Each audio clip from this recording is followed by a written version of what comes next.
항공대학교의 최봉래입니다.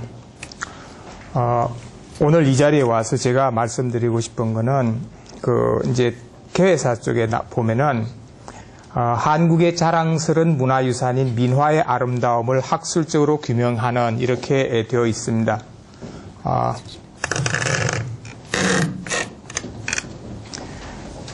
이제 우리가 흔히 쓰는 말이 아름다움입니다. 그러니까 한국 사람들은 무엇인지 아름답게 된 상태를 좋아합니다. 그러니까 아름다운 사람, 아름다운 마음, 아름다운 몸, 아름다운 세상. 오늘 이 자리에 두 분이 말씀을 하셨지만 그 속에서도 아름다움이란 말이 몇 번 거듭되었습니다.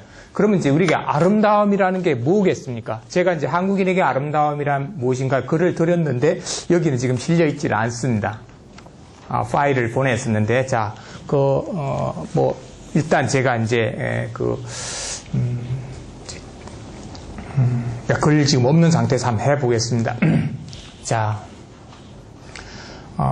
한국 사람들이 이제 미화 또는 예술, 이제 미, 이런 걸 말할 때 주로 이제 한자, 아름다울 미자를 빌려서 합니다.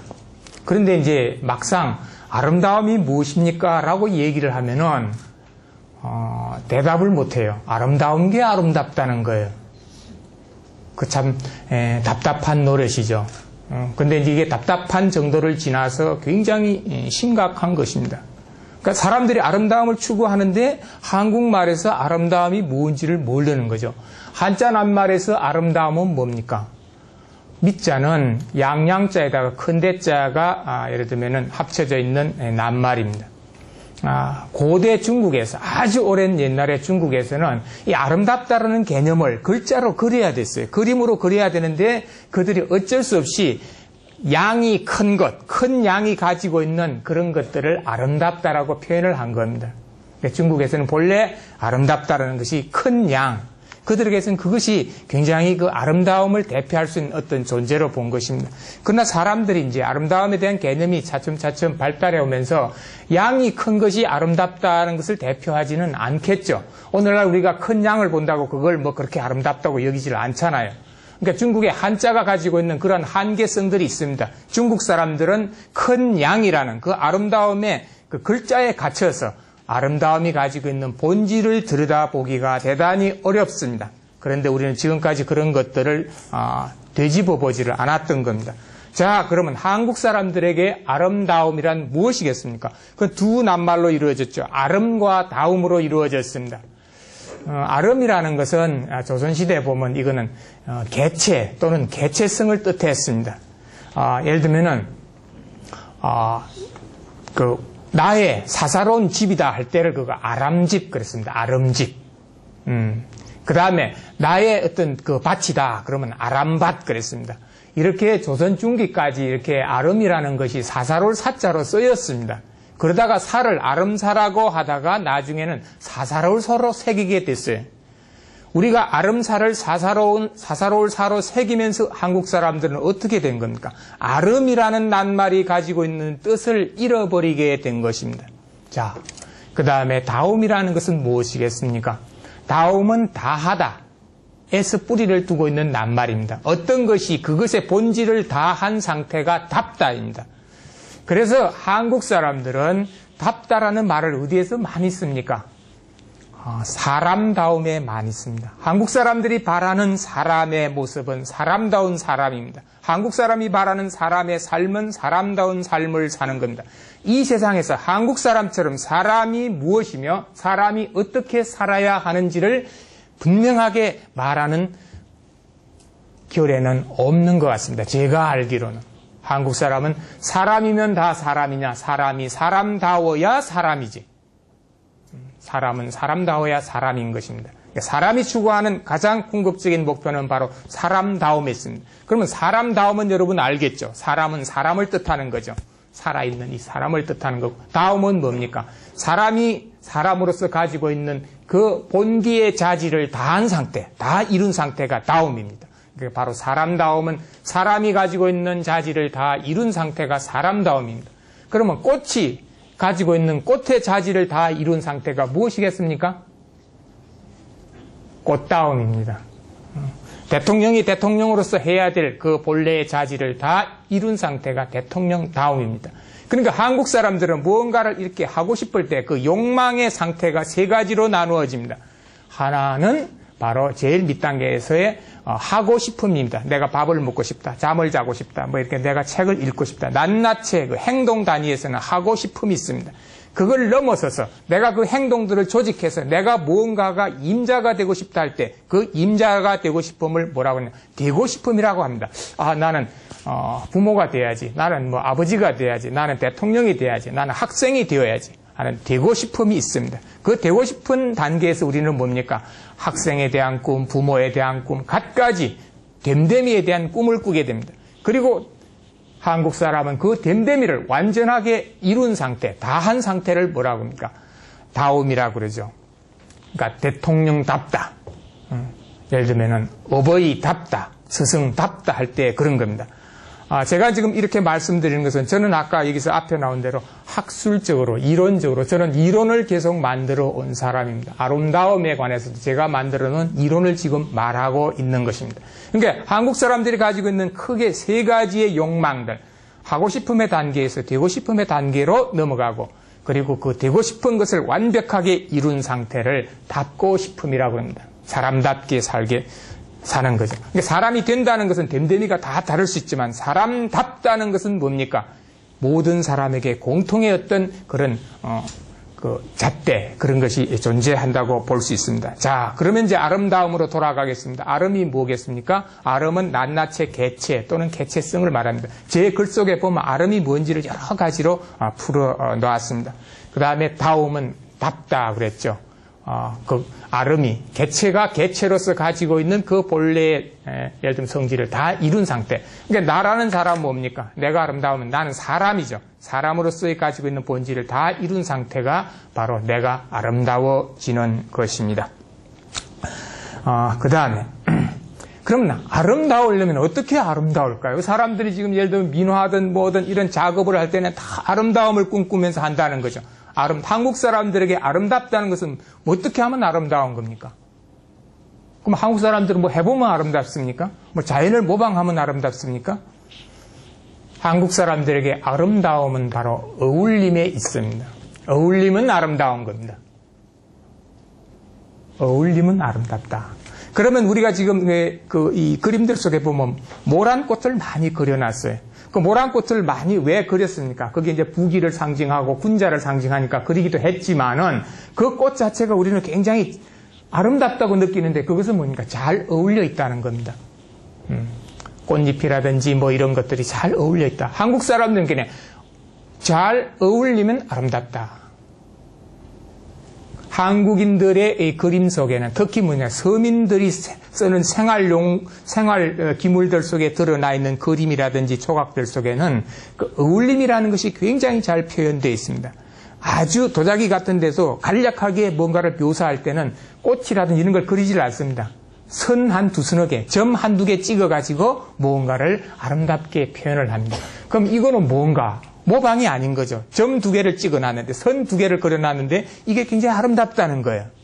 그거는 바로 어울리면 아름답다. 우리가 무엇이든지 그거를 어떤 틀 속에다가 어울리게 놓으면 아름다운 겁니다. 이것이 극단적으로 관철되어 있는 것이 바로 한국인들의 예를 들면 예술입니다. 자, 그러면 이제 우리가 어울리면 아름다울 때, 그러니까 흔히 이제 두 가지가 있죠. 하나는 모방 단계입니다. 우리가 예를 들면은 모란꽃을 그리는 것은 기본적으로는 자연 속에 있는 그 모란꽃을 모방해가지고 우리가 거기다가 창작적 요소를 부여하는 겁니다. 그런데 더 밑바닥에 내려가면 모방의 직접적인 대상이 없는 상태에서도 우리는 선을 몇 개를 가지고 이렇게 아름다움을 구성해냅니다. 한국 사람들에게 볼 수 있는 조각보라는 것은 뭡니까? 조각조각이 어울려서 아름다움을 구성해내는 겁니다. 한국 사람들이 가지고 있는 어울리면 아름답다는 것을 잘 보여줄 수 있는 대표적인 것 중에 하나가 바로 조각보입니다. 어떻게 보면은 쓰잘데없는 조각들을 모아가지고 그것을 어울리게 해서 아름답게 표현한 겁니다. 한국 사람들이 가지고 있는 그 조각보의 아름다움을 서양 사람들은 1920년대, 30년대에 주로 그걸 회화적으로 실험을 했습니다. 몬드리안이라든지 이런 사람들이 그 사각형 이런 거 이렇게 조각, 그러니까 이 칸에다가 그 색을 칠해가지고 이렇게 이 구성한 그런 회화들이 있습니다. 그림들이 있습니다.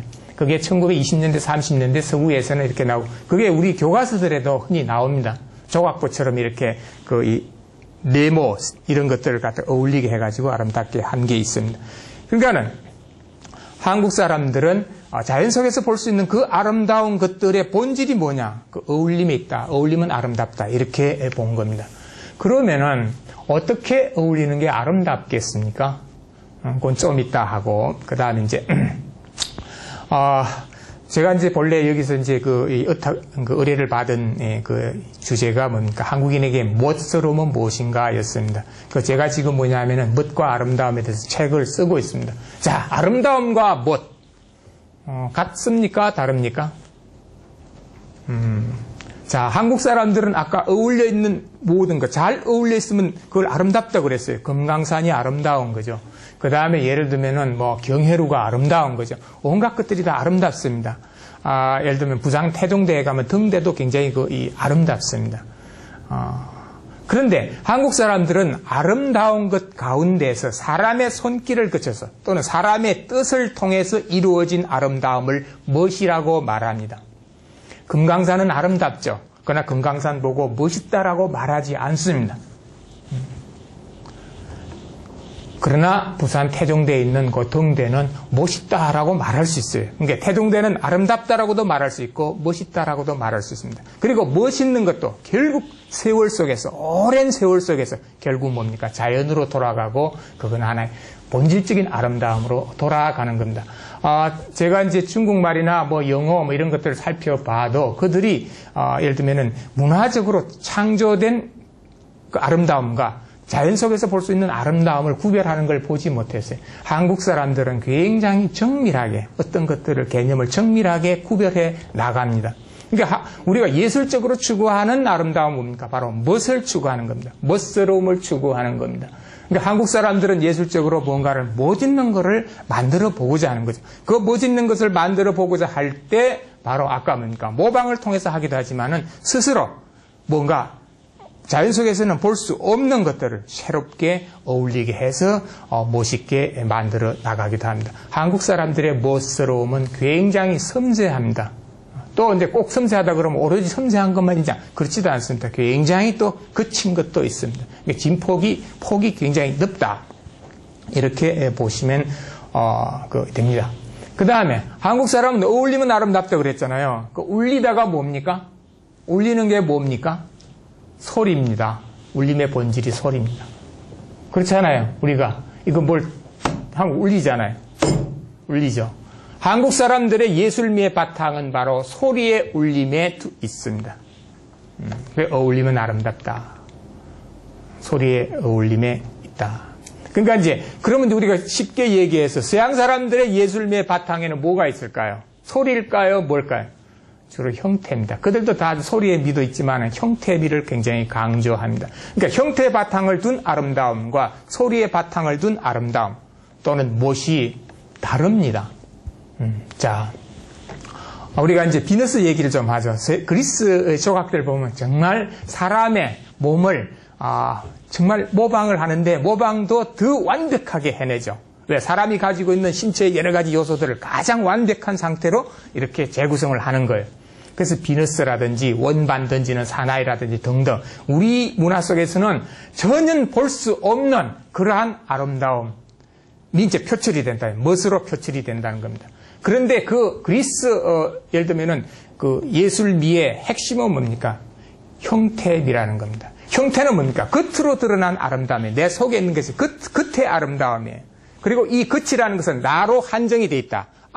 안으로 닫혀져 있는 거죠. 내가 이 겉은 밖으로 떨어져 나가는 것이 아니에요. 그래서 비너스가 추구하는 멋, 비너스의 아름다움은 어떻게 되어 있습니까? 자기를 벗어날 수가 없어요. 자기가 오로지 소유하는 겁니다. 서양의 예를 들면 그들이 가지고 있는 아름다움이라는 것은 소유하는, 가지는 아름다움이죠.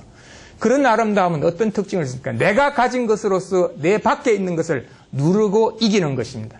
비너스의 미학이라는 것은 바로 그 아름다운 몸매를 가지고 다른 사람들의 몸매를 누르고 이기는 그런 마음을 바탕에 두고 있습니다. 그러니까 내가 내 안에 있는 것을 가장 잘 어울리게 해서 내 밖에 있는 것을 누르고 이기는, 압도하고자 하는 그러한 도도한 것을 추구하는 겁니다. 그러니까 우리가 예를 들면 형태의 바탕을 둘 때는 그런 미라는 것이 일반적으로 나타납니다. 그래서 비너스의 마음속에는 어떤 마음이 있겠어요? 미워하는 마음이 가득 들어 있습니다. 비너스의 마음속에는 미워하는 마음이 가득 들어있다. 왜 미워하겠어요? 비너스는 뭘 미워하겠습니까? 첫째, 어둠을 미워합니다. 비너스가 여기 와서 지금 몸매를 자랑하고 있는데 불이 꺼져 보십시오. 자기의 존재감 자체가 사라지는 거예요. 비너스라는 것은 자기가 가지고 그 몸매의 어울림, 아름다움을 통해서 모든 사람들의 관심을 자기에게 집중시키고자 하는 것이 바로 비너스입니다. 그러니까 불이 꺼지면 되지를 않습니다. 그 다음에 비너스는 또 무엇을 미워하겠습니까? 자기의 경쟁자를 미워합니다. 자기의 몸매와 비슷한 몸매를 갖거나 더 뛰어난 몸매를 가진 사람은 옆에 있어서는 안 되는 거예요. 그 몸매를 경쟁할 뿐만 아니라 또 무엇을 경쟁합니까? 다른 남자가 와가지고 나처럼 이렇게 얘기를 막 잘했어요. 다른 사람들의 관심을 끌고 갔어요. 그게 싫어요. 비너스는 뭡니까? 자기가 천하에서 가장 예쁜 몸매를 가지고 어떤 사람이 온다 하더라도 자기에게 관심이 집중돼야죠. 그게 뭐냐면 중심의 미학입니다. 서구 미학은 센터리즘, 에고센트리즘입니다. 중심에 자기를 놓고 중심 밖에는 모든 것이 다 주변입니다. 중심과 주변의 관계 속에서 예술미가 예를 들면 추구가 되는 겁니다. 중심에 있는 내가 내 밖에 있는 모든 것을 주변에 두고 누르는 거죠. 그래서 어떻게 합니까? 부러움을 살려고 하는 겁니다. 멋으로서 부러움을 살려고 하는 거죠. 한국 사람도 그게 있습니다. 그 중심의 미학, 에고센트리즘의 바탕을 둔 미학이 있습니다. 그게 바로 부러움을 사고자 하는 미학이 한국 사람도 있어요. 그러나 서구에 굉장히 그게 두드러지다. 중국도 마찬가지입니다. 우리가 지금 한국과 중국이 비슷한 것으로 여기잖아요. 그림의 소재라든지 뭐 어떤 관념이라든지 전혀 다릅니다. 중국과 한국은 바탕에서 전혀 다른 미학을 가지고 있다. 예술미를 가지고 있다. 자, 한국인들의 어울림, 소리의 예술미는 어떤 것입니까? 내가 지금 소리를 하고 있습니다. 이 소리는 나에게 머무르는 게 아니라 내가 갖는 것이 아니라 남에게 주는 겁니다. 내가 쏘는 겁니다. 소리는 쏘다의 바탕을 두고 있는, 내가 쏘아서 남에게 주는 겁니다. 소리로서 어울린다는 것은 뭔가? 소리는 본질 자체가 내가 소유하는 것이 아니라 남에게 주는 것입니다. 그래서 한국 사람들은 뭡니까? 소리를 통해서 우리는 어떻게 합니까? 내가 내 바깥과 함께 어울리죠. 그러면은 한국 사람들의 미학이라는 것은 뭡니까? 내가 내 안에 있는 것을 잘 어울리게 해서 다시 내 밖에 있는 것과 어울려가는 겁니다. 안팎으로 어울리는 거예요. 비너스는 자기 안에 있는 요소들을 자기 스스로 안으로 잘 어울리게 하는 것이고, 그래서 남을 누르고 이기는 것이고, 한국 사람들은 내가 내 안에 있는 것을 잘 어울리게 해서 내 밖에 있는 것을 그것과 다시 어울려서 서로 함께하는 그런 예술미를 바탕에 두고 있습니다. 그래서 한국 사람들은 어울리면 아름답다, 울리기 위해서 우리 사람을 무엇으로 말합니까? 사람이라는 게 뭐 하는 존재인가? 사람은 바로 떠는 존재입니다. 한국 사람에게 사람은 떠는 존재인 겁니다. 우리가 추위에 떨고 배고픔에 떨고 이런 거는 모든 사람이 다 떨겠죠. 우리는 태어나서 얼마 되지 않아서 뭘 떠닙니까? 재롱을 떠는 겁니다. 아양을 떠는 겁니다. 그 다음에 음사를 떠는 겁니다. 수다를 떠는 겁니다. 부지런을 떠는 겁니다. 한국 사람은 우리의 존재 자체가 떠는 걸로 보는 거예요. 떨어서 내가 뭡니까? 내 밖에 있는 거 울리는 거예요. 그래서 서로 떨림과 울림을 주고 받는 그런 미학이 바로 어울림의 미학이다. 그런 것이 이제 소리, 그러니까 회화, 조각, 온갖 형태로 예를 들면은 이루어져 나가는 것이 한국인들의 그 아름다움 또는 멋스름의 본질에 해당하는 것이다. 그러면 이제 우리가 본다면 사람들이 아름답다고 느끼고 무엇을 예를 들면 창조해내는 바탕에는 크게 세 가지가 있습니다. 형태, 예를 들면은 이 예술이 있고, 예술 미학이 있고, 예를 들면은 소리 예술 미학이 있고, 운동 예술 미학이 있습니다. 근데 이제 한국 사람은 두드러지게 소리와 운동 예술 미학, 특히 소리 예술 미학을 굉장히 중심에 둔다. 그리고 이거는 뭐냐면 자기가 중심에서 주변에 있는 것에 대해서 자기가 뭔가 대상에 대해서 하는 것이 아니라 내가 이쪽에 있고 다른 사람이 저쪽에서 이쪽과 저쪽이 함께 어울리는 그런 예술 미학을 바탕에 두고 있자. 그래서 우리가 한국 사람은, 중국 사람은 중이라는 게 뭡니까? 중심 할 때 뭡니까? 자기 심장이 있는 곳이 중심입니다. 중앙이 뭡니까? 해시계에 예를 들면 잣대를 꽂아놓은 것이 중앙입니다. 철저하게 중국 사람은 자기가 세계의 중심이에요. 자기가 서 있는 곳이 바로 중심입니다. 그리고 자기 밖은 다 주변이죠. 중심과 주변의 논리. 나라 가운데, 나라 이름 가운데 가장 지독하게, 정말 지독한 나라 이름이 뭡니까? 중국입니다. 얼마나 그게 지독한 이름입니까? 자기는 세계의 중심이고 모든 것은 주변이야. 중국인은 철저하게 중심과 주변의 관계입니다. 그들의 예술 미학도 마찬가지입니다.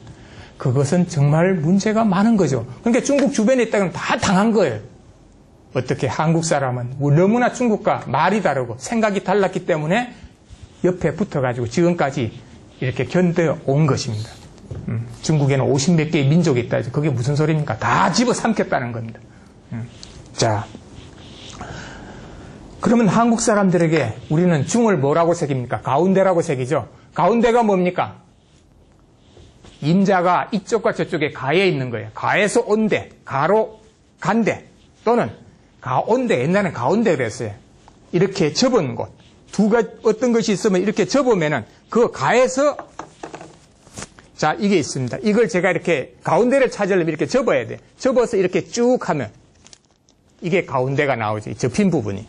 이게 바로 가운데입니다. 그러니까 한국 사람들은 어울리기 위해서는 내가 임자인 동시에 내 밖에 있는 저쪽이 뭡니까? 임자가 돼야 됩니다.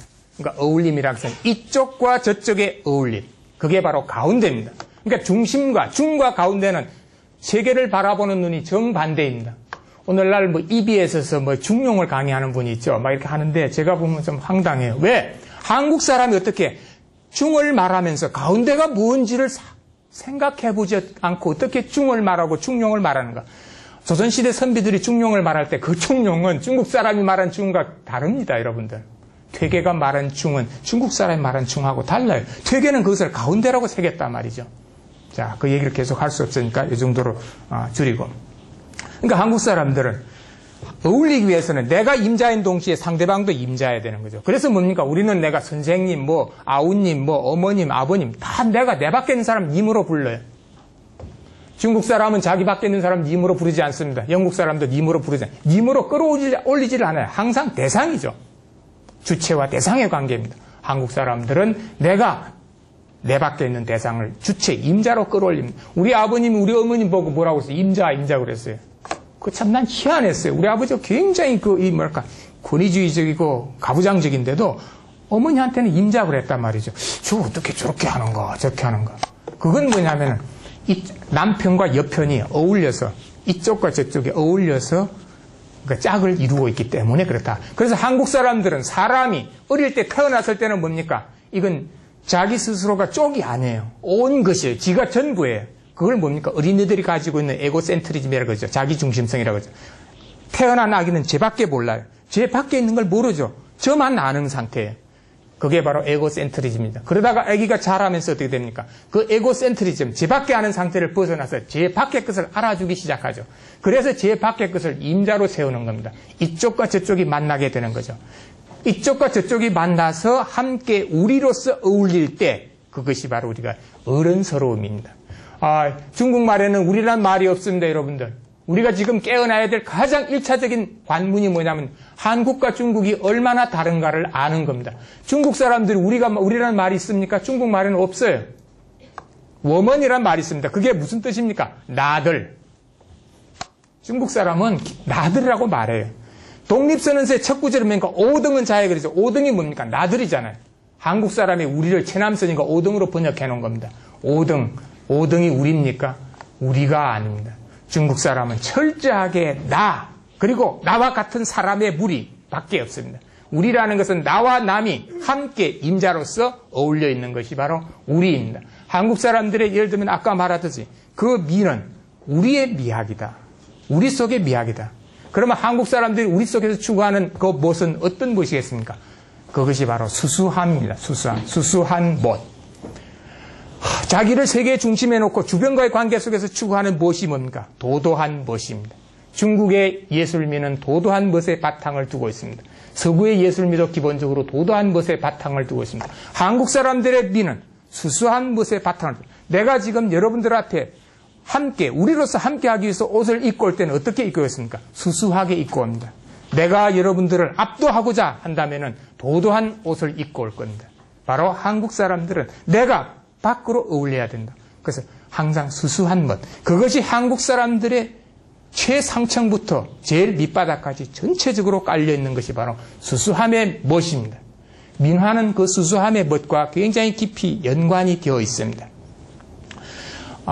그러면은 한국에도 도도한 멋이 있는 거죠. 왕실의 멋은 도도함입니다. 왜? 왕은 자기가 입고 쓰고 먹고 하는 모든 것을 통해서 다른 사람을 압도해야 됩니다. 왕은 멋으로서 압도해야 됩니다. 그래서 왕이 쓰는 것은 항상 최고해야 되고 왕이 쓰는 것을 다른 사람이 쓰지를 못하고 했어요. 왜? 자기가 가지고 있는 전제의 권한을 그 멋으로서 그러니까 그걸 갖다가 멋으로부터 그걸 그러니까 보강을 받아 도움을 받으려고 하는 거예요.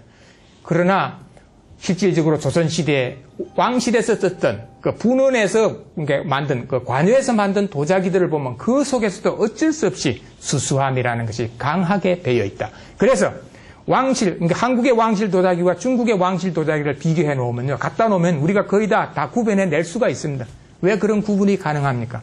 한국의 왕실 도자기가 가지고 있는 그 우리로서의 성격이 분명하게 담겨져 있기 때문에 우리는 중국 도자기와 한국 도자기를 다 가려낼 수가 있는 거다. 1000점을 갖다, 그러니까 500점, 500점, 1000점 갖다 놓으면 대충 500점을 가려낼 수가 있습니다. 그만큼 우리는 그 바탕에서 다르다. 그러다가 밑으로 내려오면 한국 사람은 철저하게 그 수수함의 미학, 그걸 우리가 수수함의 미학이라는 거, 예술 미학을 잘 드러내지 못하니까 뭐 소박하다, 뭐 예를 들면 뭐 질박하다, 뭐 자연적이다. 어떻게 무엇이 자연적입니까? 무엇은 자연으로부터 이미 떠난 것입니다. 그걸 자연미라고 부르면 안 되는 것입니다. 그거 소박하다? 그 소박하다는 말이 그것을 제대로 담아낼 수가 없어요. 중국 사람들에게 소박하다 뭐 이렇게 하면 그건 좀 이렇게 덜 떨어진 거예요.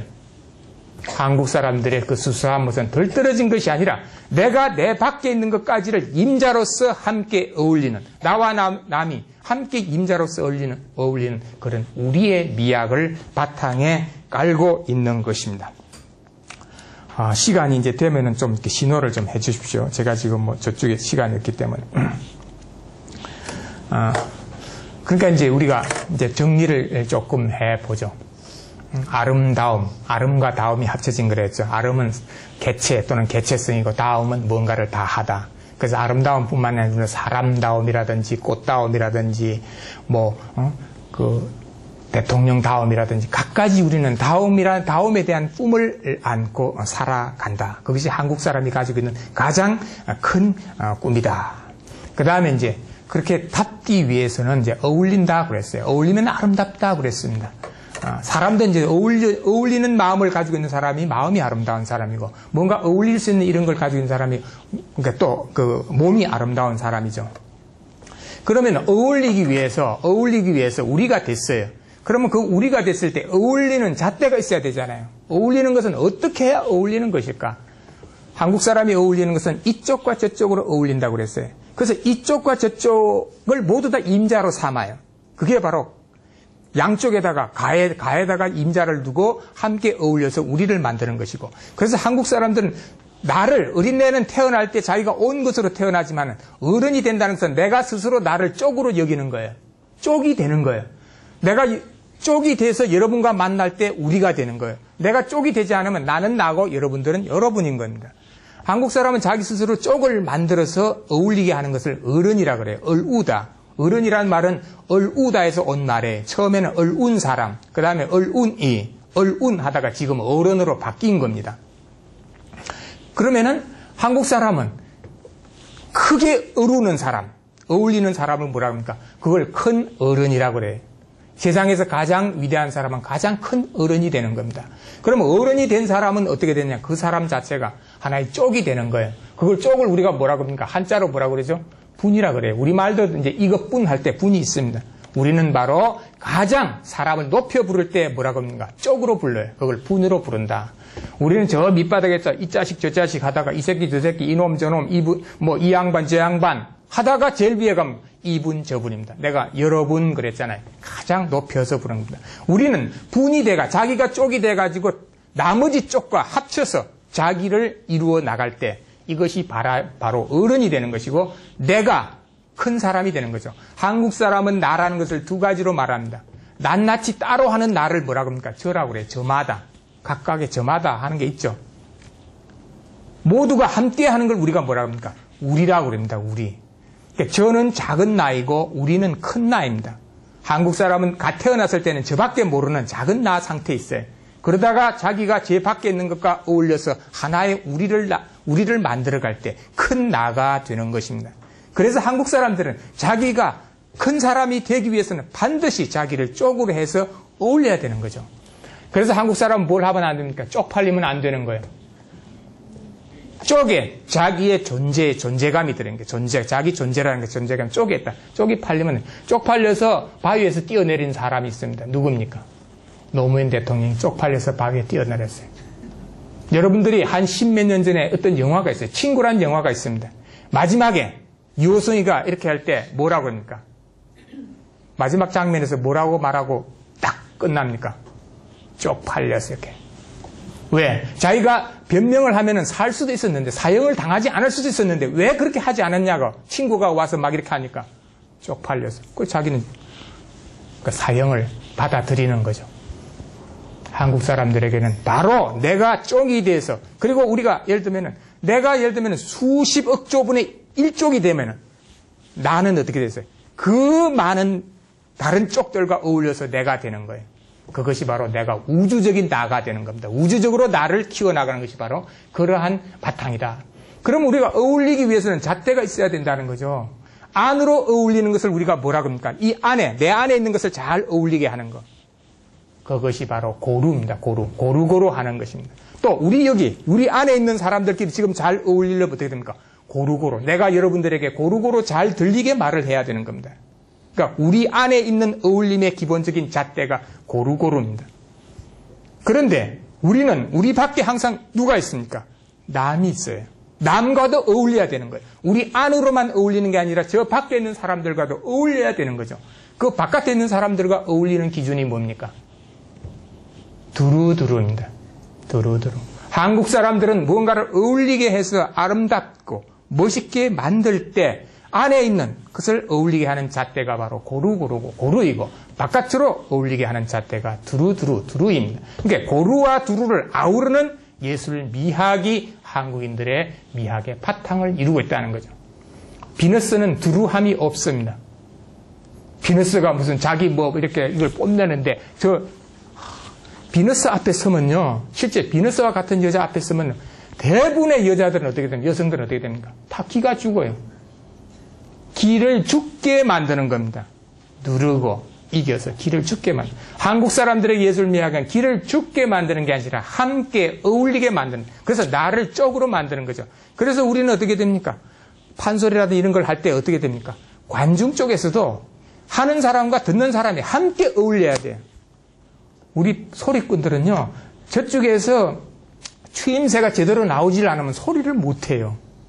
왜? 자기가 소리를 할 때 벌써 뭐냐면 바깥에서 자기에게 반응해주는 거기에 따라서 자기가 강하게 밀고 나가기 때문에 그게 안 되면 그만 하다가도 자꾸, 그래서 어떨 때는 뭐라 합니까?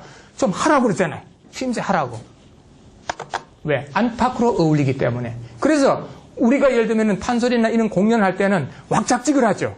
왜? 거기에 있는 모든 사람들이 다 어울려야 된다는 거예요. 서양의 공연들 그렇지 않습니다. 자기가 와서 자기의 예를 들면 목소리라든지 자기의 몸매라든지 자기의 동작을 완벽하게 보여주는 거예요. 그래서 쥐죽은 듯이 가만히 있어야 돼요, 관중들은. 그것이 바로 서양 사람들이 가지고 있는 그 자기중심적인 그러한 그 예술 미학인 겁니다.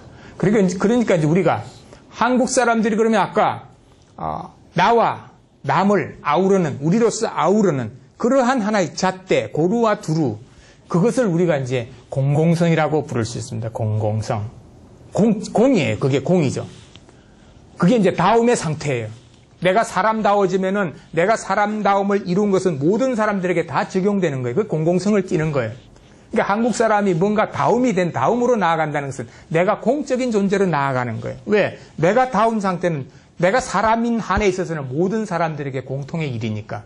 그러니까 내가 사람다워진다는 것은 바로 모두의 공공성으로 내가 나아가는 길이다. 그걸 그러면 우리가 뭐라고 그랬겠습니까? 한국 사람들이 공이란 말을 어떻게 새겼겠어요? 한석봉 천자문에서 공을 뭐라고 새겼습니까?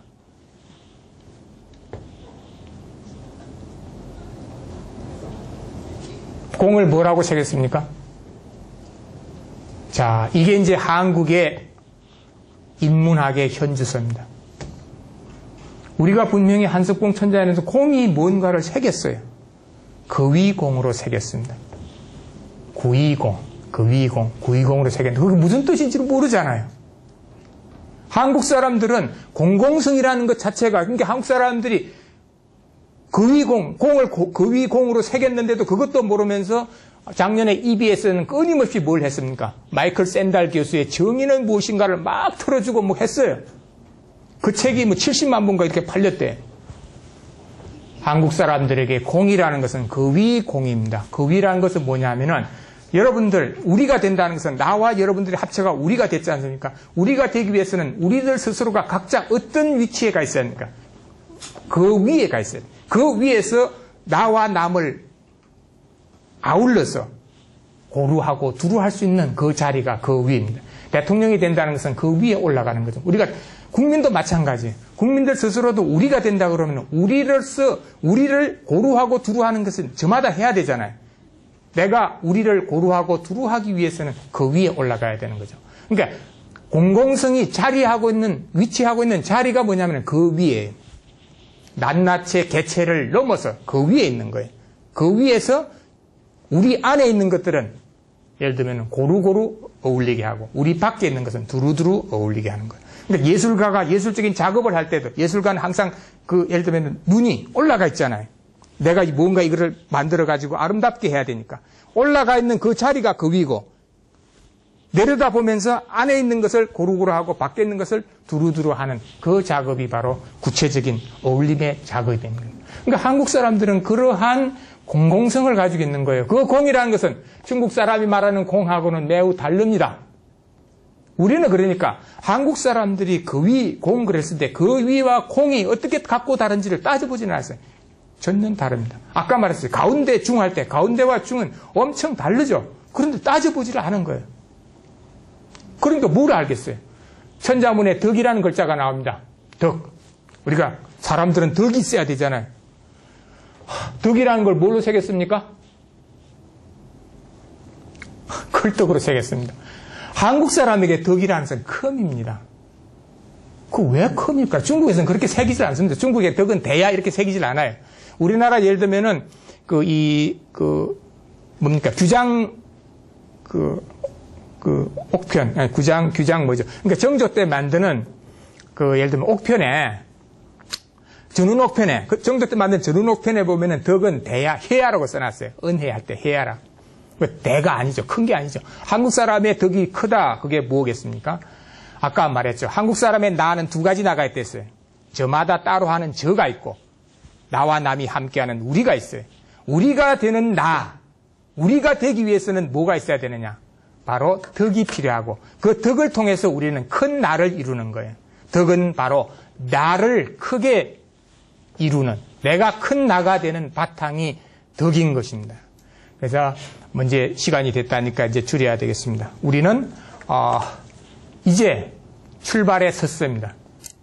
한국 사람이 바탕에 깔아놓고 있는 정말 아름다움, 멋스러움, 컴, 나, 우리, 저 이런 것들을 제대로 알고 그러니까 세계를 향해서 왜 제가 이제 더 이상 얘기를 못하지만 한국 사람들이 지금까지 깔아놓은 그 바탕들은 전 세계에서 인문학의 새로운 혁명을 일으켜야 하고 일으킬 수 있는 그런 것입니다. 그래야 우리가 정말 좀 더 함께 어울릴 수 있는 그런 세상을 만들 수 있습니다. 이것으로 줄이겠습니다. 감사합니다.